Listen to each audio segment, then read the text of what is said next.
تبارك الذي نزل الفرقان على عبده ليكون للعالمين نذيرا.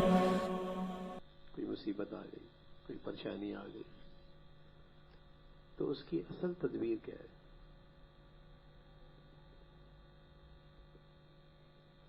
فرمایا اصل تدبیر مصائب اور تکالیف کی اصلاح اعمال ہے.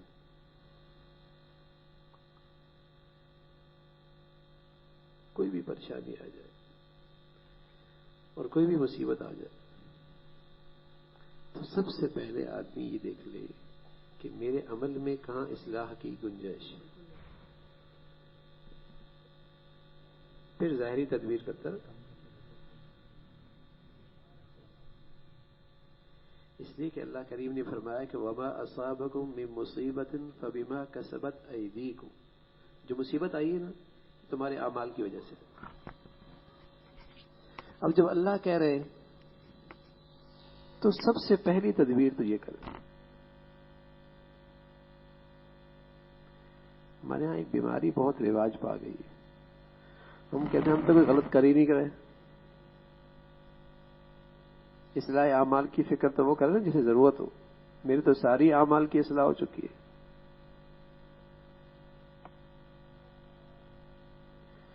اس لیے اس کی اس طرف نظر جاتی ہی نہیں.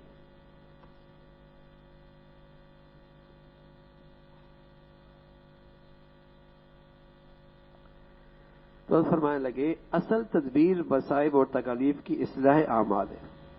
بڑا دھوکہ دیتے ہیں لوگوں کو، جو فوراً لوگوں کو وظائف پہ ڈال دیتے ہیں، اور جب وظائف کرتا ہے اور کام صحیح نہیں ہوتا تو پھر کیا ہوتا ہے آدمی اور زیادہ بدک جاتا ہے. یار میں اتنے وظائف بھی کرتا ہوں، اتنی بزرگی بھی کرتا ہوں اور پھر بھی ٹھیک نہیں ہوتے میرے حالات. وظائف چل رہے ہوتے ہیں، اصلاح عمل نہیں ہوتا.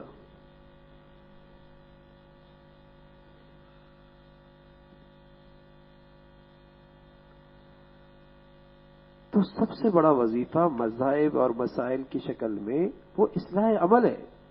عمل کی اصلاح کر لو، اور جو غلط ہو چکا سو ہو چکا، اس کا ازالہ ہے سچی استغفار، سچی معافی. اور اس پر اللہ کے نبی نے یقین دہانی کرائی، اور آپ کی یقین دہانی 100% ہے. فرمایا من لزم الاستغفار جعل اللہ له من كل ضیق مخرجا، جو کثرت سے معافی مانگتا ہے ہم تنگی سے اس کے لیے راستہ نکال دیتے. ومن كل هم فرجا، غم سے اسے نجات دے دیتے، اور اس کا معاش کا مسئلہ وہاں سے حل کریں گے کہ اس کے وہم و گمان کے اندر بھی نہیں ہو.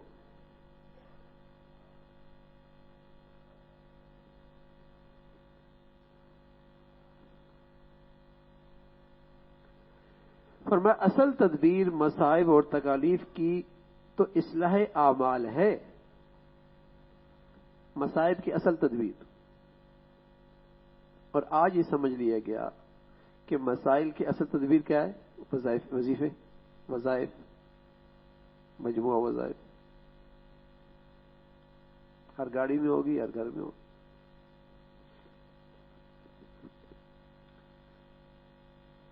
اصلاح اعمال. پھر اس کے بعد آدمی ظاہری مادی تدبیر بھی کر سکتا ہے. ڈاکٹر کے پاس بھی جا سکتا ہے، جائزہ بھی لے سکتا ہے، اور جو ظاہری اسباب و وسائل ہیں انہیں بھی اختیار کر سکتا ہے. لیکن اصل تدبیر یہ، اصل تدبیر یہ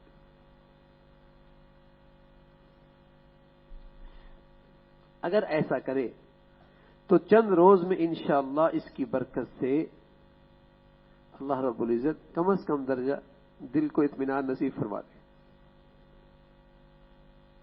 چند دنوں میں آدمی کو ایک اطمینان ہو جائے گا.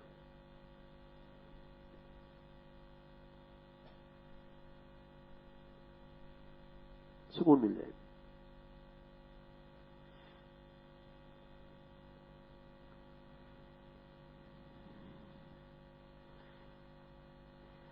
فرمایا بڑی ضرورت اس کی ہے کہ ہر شخص اپنی فکر میں لگے اور اپنے اعمال کی اصلاح کرے۔ آج کل یہ مرض عام ہو گیا کہ عوام میں بھی اور خواص میں بھی کہ دوسروں کی تو اصلاح کی فکر ہے، اپنی خبر نہیں۔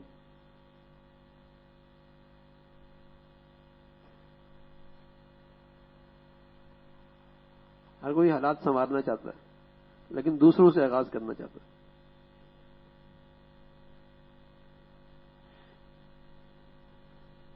دوسروں کی جوتیوں کی حفاظت کے بدولت اپنی گٹھری اٹھوا دینا کیسی حماقت ہے۔ سب سے پہلے تو مجھے اپنی فکر ہو، ہر آئے دن دیکھیں کہ میری زندگی میں اخلاق و اعمال کے لحاظ سے،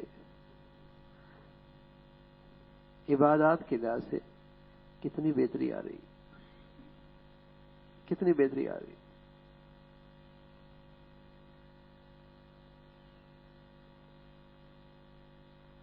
فرمایا مقصود سلوک جس کو ہم تصوف کہتے ہیں، جس کو قرآن میں تزکیہ کہا جاتا ہے، تزکیہ جو اللہ کے نبی کا ایک منصب ہے، یزکی تزکیہ، جسے تصوف ہم اردو میں کہتے ہیں، سلوک۔ اس کا خلاصہ کیا ہے؟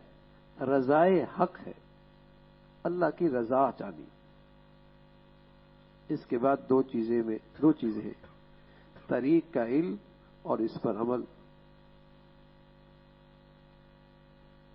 کہ بنیادی علم ہو اور پھر اس پہ عمل کرتا ہے۔ دو چیزیں ایسی ہیں جو اس سلوک میں، اصلاح کے راستے میں رکاوٹ ہے، ایک معاصی اور دوسرا فضول چیزوں میں مشغولی، لغویات میں مبتلا ہونا۔ عموماً بیچارے نوجوان قدم اٹھاتے ہیں، نیکی کی طرف چل رہے ہوتے ہیں، اچھے اعمال ہو رہے ہوتے ہیں، ایک دم چھوٹ جاتے ہیں۔ تو ایسا ہوگا تو وہ کہتے ہیں کہ ہم نے کوئی گناہ بھی نہیں کیا، پھر پتہ نہیں کیوں چھوٹ گئے۔ تو ایک بڑی کوتاہی کیا ہوتی ہے کہ جب آدمی فضولیات میں مشغول ہوتا ہے تو نیکیوں کی جو طاقت ہوتی ہے نا وہ ختم ہو جاتی ہے، جو اس کو چلا رہی ہوتی ہے۔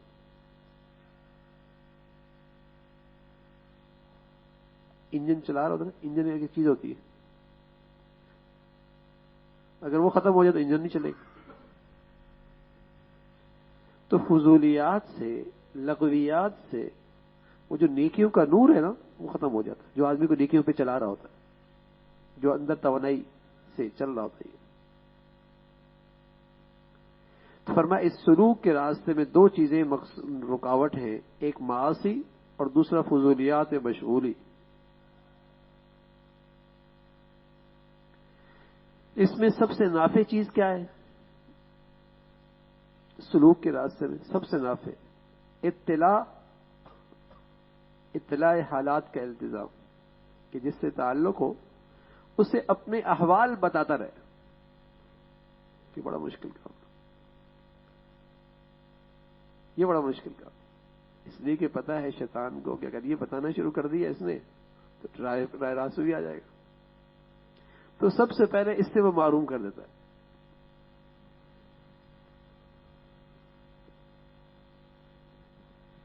اطلاع حالات کا التزام۔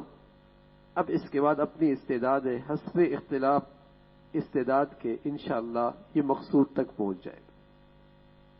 معاصی نہ ہو، لغویات اور فضولیات سے احتیاط ہو، اور اپنے حالات کی اس اطلاع دیتا رہے، اس کی برکت کیا ہوگی انشاءاللہ اپنی استعداد کے مطابق مقصد تک، منزل تک پہنچ جائے گا۔ یہ اصلاح ہے، اس سے اصلاح ہوتی ہے۔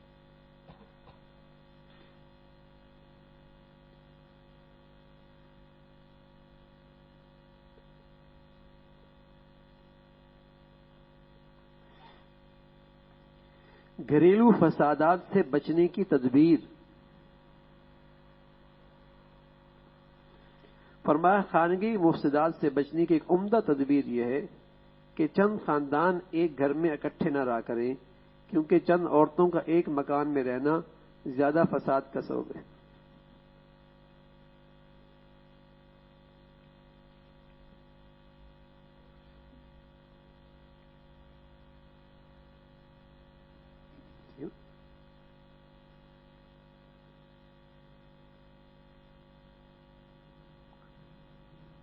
جتنی گنجائش ہو، ہر ایک کا کچن، اور ایسی زندگی کا ماحول ایسا ہو کہ جہاں وہ اپنی نجی زندگی کو محفوظ سمجھے اور اس میں کوئی دوسرا دخل اندازی نہ دے سکے۔ عام طور پہ کچنی مسئلہ بنتا ہے، کچنی مسئلہ تو محبتیں رہتی، پھر آدمی بڑے ہوتے ہیں، ایک دوسرے کو برداشت کر لیتے، طبیعتیں سمجھتے، لیکن پھر جھگڑے ہوتے ہیں بچوں کی وجہ سے۔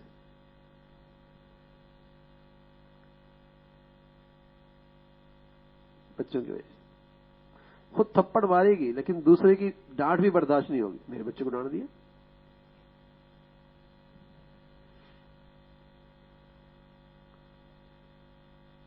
بھائیوں میں اور بہنوں میں محبتیں برقرار رہنے کا راستہ کیا ہوتا ہے کہ ان کی اولاد سے پیار کرو، اس لیے کہ اولاد میں محبت سمٹ کے آ جاتی ہے۔ اگر تم ان کی اولاد سے پیار کرو گے وہ تم سے پیار کریں گے۔ ایک وقت آتا ہے محبتیں سمٹ کے اولاد میں آ جاتی کہ میرے بچوں کا اس کا تعلق کیسا ہے۔ اگر وہ برتاؤ پیار اور محبت کا ہوگا تو بڑوں میں خود بہت پیار آ جائے گا،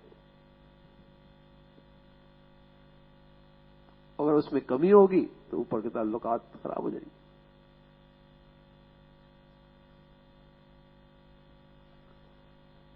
بڑی حکمت ہے اس میں، بڑی حکمت ہے۔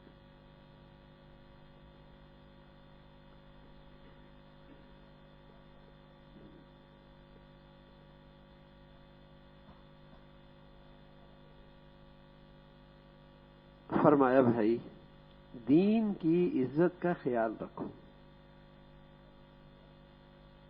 اگر تم نے دین کی عزت کا خیال رکھا تو اللہ تمہاری عزت بڑھا دیں گے، اور اگر تم نے دین کا لحاظ نہ رکھا تو بارگاہ خداوندی میں پھر تمہارا بھی لحاظ نہیں رہے گا۔ دین کا لحاظ رکھا کرو۔ ہم برادری کا لحاظ رکھتے ہیں نا، خاندان کا لحاظ رکھتے ہیں، اپنی قوم والوں کا لحاظ رکھتے ہیں، تو مسلمان تو دین کا لحاظ رکھتا ہے۔ فرمایا ایسا کام مت کرو جس سے دین کی سبکی ہو، جس سے دین بدنام ہو، جس سے دین والے بدنام ہو۔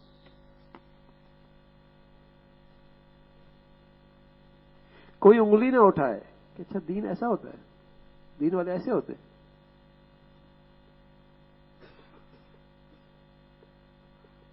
تو دین کا لحاظ رکھو۔ ایسا کام مت کرو جس سے دین کی سبکی ہو، چنانچہ حدیث میں ہے اعز امر اللہ یعزک اللہ، اللہ کے دین کو غالب کرو، اللہ تم کو معزز اور غالب بنا دیں گے۔ تم اللہ کے دین کو عزت دو گے، اللہ تمہیں عزت دیں گے۔ تم ہمیشہ اللہ کے دین کو غالب رکھو گے، اللہ تمہیں غالب کر دیں گے۔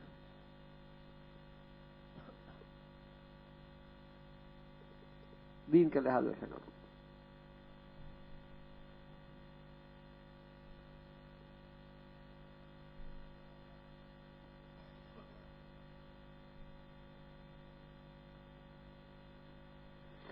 موت آسان ہونے اور آزاد زندگی گزارنے کی ترکیب۔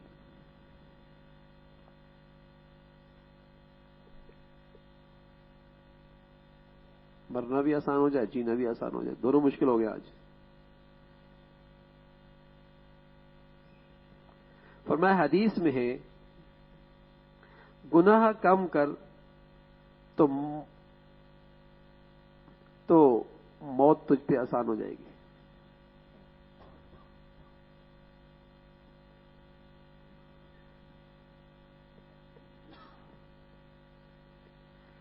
حدیث میں ہے گناہ کم کر یعنی مت کر، تجھ پر موت آسان ہو جائے گی. اور خرچے نہ بڑھا، قرض نہ لے، تو زندگی آزادی سے گزرے گی.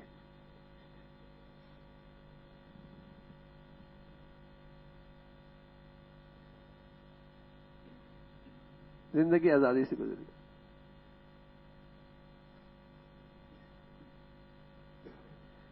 حالات تو اوپر نیچے ہوتے رہتے ہیں،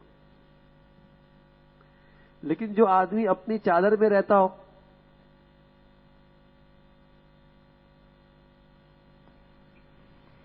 تو اوپر نیچے حالات میں بھی وہ اطمینان میں رہتا ہے.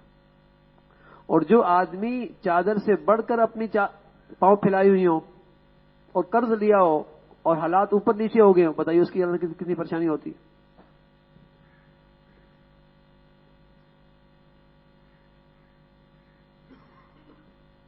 کتنی تکلیف میں آ جاتا. موت بھی آسان، زندگی بھی آسان. گناہ مت کر، موت آسان ہو جائے گی. خرچے نہ بڑھا، قرض نہ لے، زندگی آزاد رہے گی. زندگی آزاد رہے گی.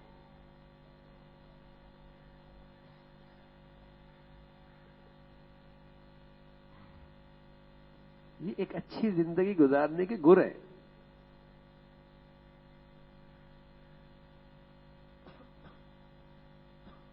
گھر کی زندگی، باہر کی زندگی، جینا مرنا، واسطہ تو پڑنا ہے، چھٹکارا تو نہیں ہے. تو فرمایا موت بھی آسان، زندگی بھی آسان. گناہ مت کر، موت آسان ہو جائے گی. خرچے نہ بڑھا، قرض نہ لے، زندگی آسان رہے گی. زندگی آزاد رہے گی. زندگی آزاد. 1 کروڑ کی گاڑی پہ آنا تو آسان ہے، لیکن واپس 20 لاکھ کی گاڑی پہ آنا بڑا مشکل ہے. اور حالات اوپر نیچے ہوتے ہیں، اس لیے کہ آمدنی اختیار میں نہیں ہے، خرچ اختیار میں. آمدنی اختیار میں نہیں، خرچ اختیار میں. قوموں کی تباہی یہی ہے، معیشت کی بربادی یہی ہے کہ ہم نے خرچے اتنے بڑھا دیے، اسراف کچھ نہ پوچھی، قومی سطح پر بھی، انفرادی زندگی میں بھی، قومی سطح پر بھی. اور آمدنی کے ذرائع کچھ بھی نہیں. اب یقین جانے بس اوقات کہیں سرکاری اداروں میں جانا پڑتا، کام کچھ نہیں، خرچے لاکھوں کروڑوں، اور ایک دن کے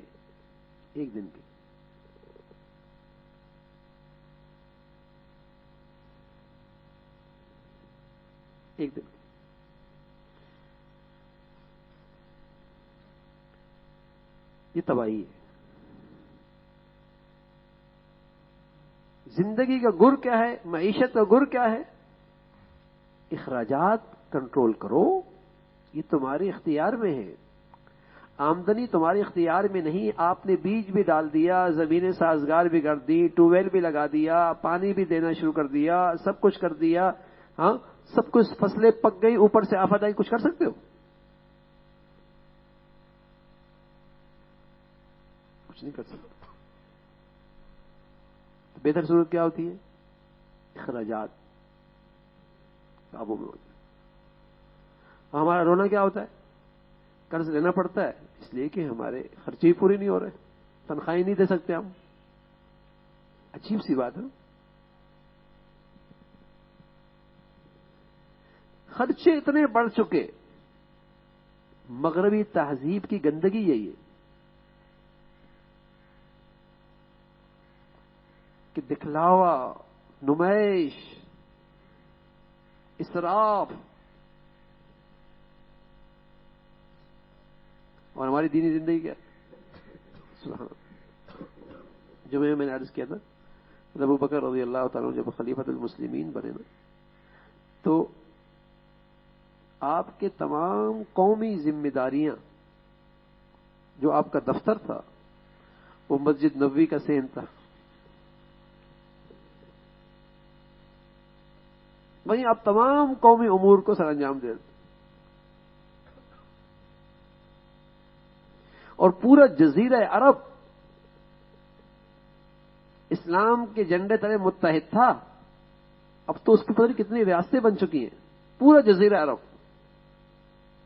ادھر یمن، ادھر شام، ادھر فلسطین، ادھر حضر الموت، یہ تمام علاقے، اتنا بڑا حاکم.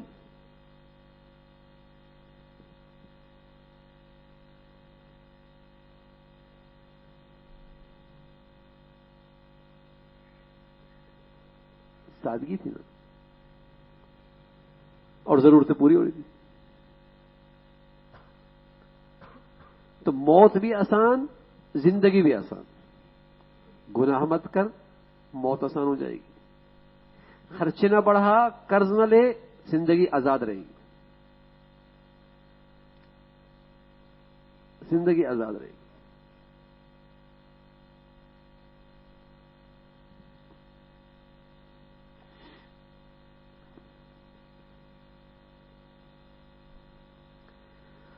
فرمایا مصلح کی اور مرشد کی نظر کب نفع مند ہوتی، توجہ کب نفع مند ہوتی ہے.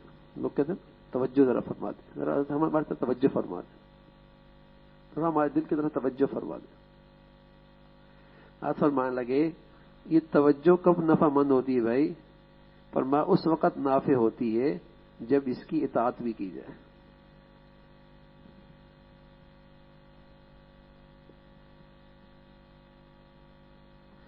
خالی توجہ ہوتی تو اللہ کے نبی نے سب پہ توجہ ڈال رہے تھے، اور آپ سے بڑھ کر توجہ کسی کی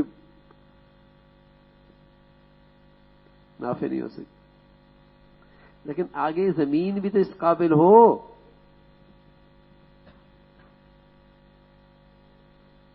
جہاں طلب ہو، اطاعت ہو.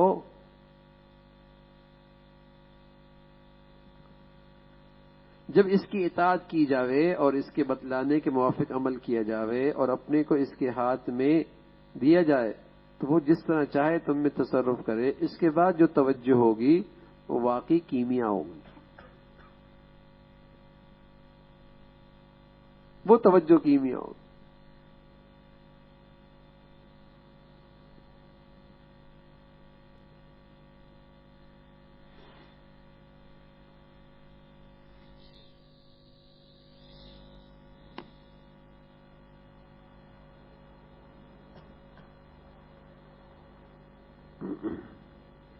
فرمایا اندر اور اندھے اور مادر ذات کو کیا خبر کہ نظر کسے کہتے ہیں؟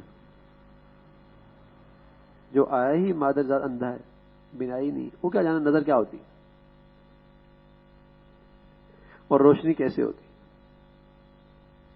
اسی طرح جن کی باطنی آنکھیں بالکل نہیں ہیں، وہ باطنی دولت کی حقیقت کیا سمجھے؟ اتقوا فراست المومن فإنه ينظر بنور اللہ. وہ کیا جانے بصیرت کیا چیز ہوتی اور باطن کا نور کیا ہوتا ہے اور باطن کی نظر کیا ہوتی ہے.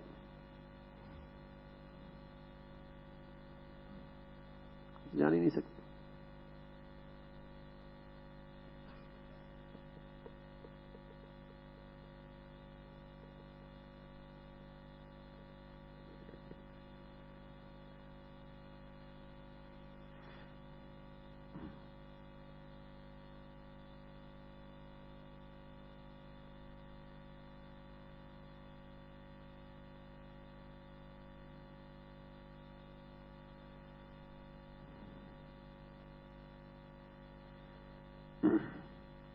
فرمایا اتفاق کا راز کیا ہے؟ یعنی کس چیز سے اتفاق رہے گا؟ اتفاق کا راز کیا ہے؟ جماعت میں چل رہے ہیں، اتفاق کیسے رہے گا؟ گھر میں اکٹھے رہ رہے ہیں، اتفاق کیسے رہے گا؟ اکٹھا کام کر رہے ہیں، اتفاق کیسے رہے گا؟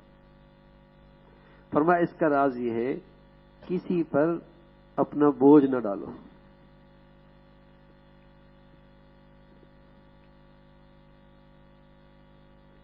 فرمایا حتیٰ کہ بھائی کے نوکروں سے بھی کام نہ لے، ممکن ہے اس کا دل خراب ہو.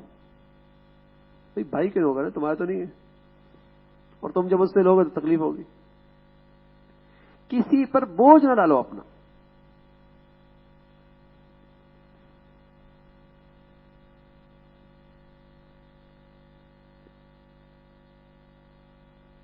ہم کہتے ہیں بس ہمیں راحت ملی چاہے دوسرے پہ کتنا ہی بوجھ کیوں نہ ہے. پھر تو اتفاق نہیں رہ سکتی، پھر تو اتفاق نہیں رہ سکتی. فرمایا اتفاق کا راز یہ ہے کسی پر اپنا بوجھ نہ ڈالو. گھریلو زندگی کے اندر اور عمومی آپس کی جہاں بھی کوئی اجتماعی ماحول ہو وہاں اتفاق اسی سے ہو.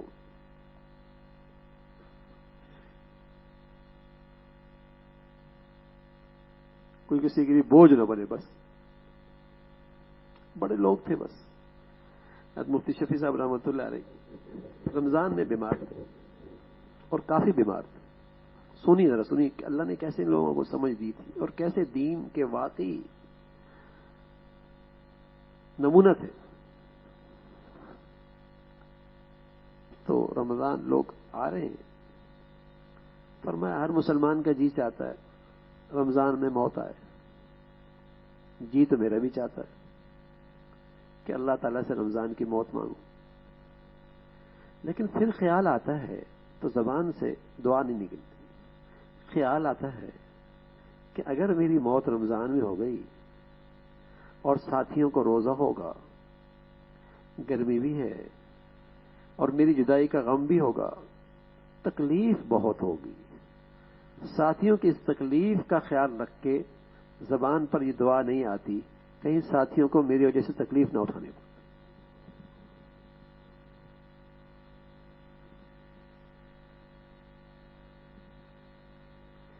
ساری زندگی نا پھول کی طرح گزاری ہے نا، کسی پہ بوجھ نہ بنے، کسی پر بوجھ نہ بنے. کہنا آسان ہے،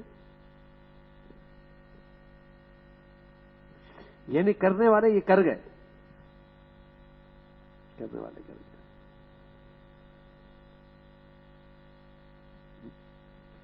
تو جاتے جاتے بھی یہ خیال ہے کہ میں کسی کے لیے بوجھ نہ بنوں.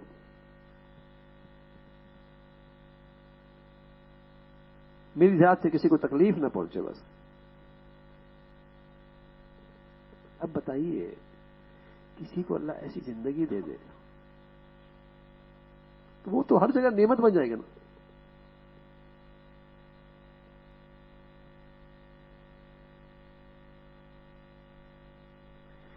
کہ جس کا بوجھ ہی نہ ہو، پھولوں کی طرح رہتا ہے، خوشبو تو آتی ہے، بوجھ نہیں ہے.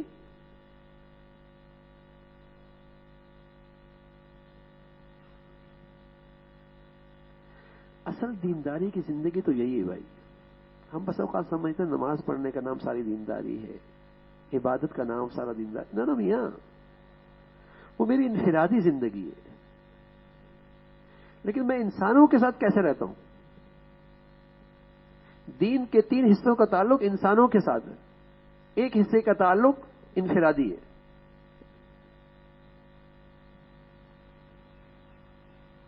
اور دین کے ان 3 حصوں کا خلاصہ کیا ہے؟ میں دوسروں کے لیے بوجھ نہ بنوں، میری ذات سے دوسروں کو تکلیف نہ ہو.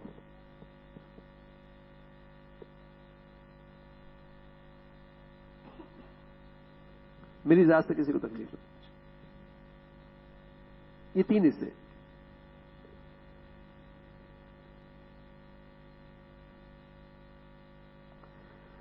اور فرمان لگے اتفاق کا راز یہ ہے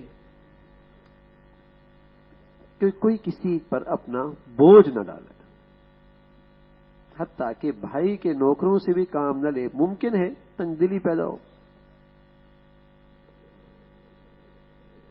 اپنا بوجھ دوسروں پہ اڑا.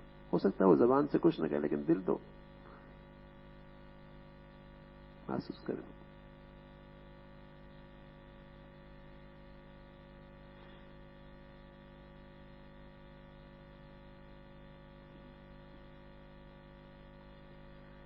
اپنی اصلاح کے لیے صرف دعا کافی نہیں ہے کہ اپنی اصلاح کی آدمی دعا کرتا رہے. جیسے بیٹے کے لیے صرف بیٹے کی دعا کافی نہیں ہے, تدبیر بھی کرنی پڑتی, شادی بھی کرنی پڑتی.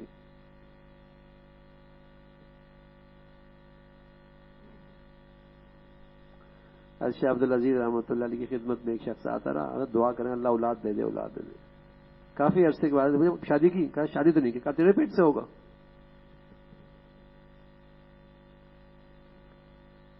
تدبیر بھی کرے اصلاح کی, اور پھر اصلاح کی دعا بھی کرے. نیری دعا سے نہیں,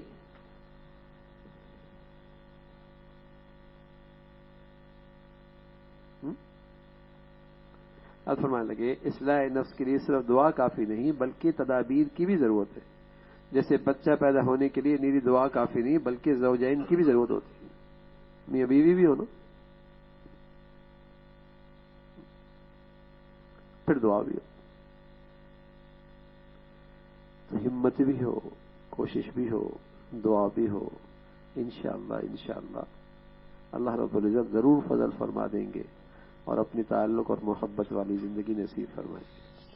اللهم لك الحمد كله ولك الشكر كله, اللهم لك الحمد كله ولك الشكر كله. اللهم إنا على ذكرك وشكرك وحسن عبادتك, اللهم إنا على ذكرك وشكرك وحسن عبادتك. اللهم إنا نسألك رضاك والجنة ونعوذ بك من سخطك والنار. اللهم إنا نسألك رضاك والجنة ونعوذ بك من سخطك والنار. اللهم اجعل خير أمرنا آخرنا وخير عملنا خواتمنا وخير أيامنا يوم نلقاك فيك. اللهم بارك لنا في الموت وفيما بعد الموت. اللهم بارك لنا في الموت وفيما بعد الموت. اللهم بارك لنا في الموت وفيما بعد الموت. نستغفر الله ونتوب إليك, نستغفر الله ونتوب إليك. وصلى الله على سيدنا محمد وعلى آله وأصحابه أجمعين برحمته.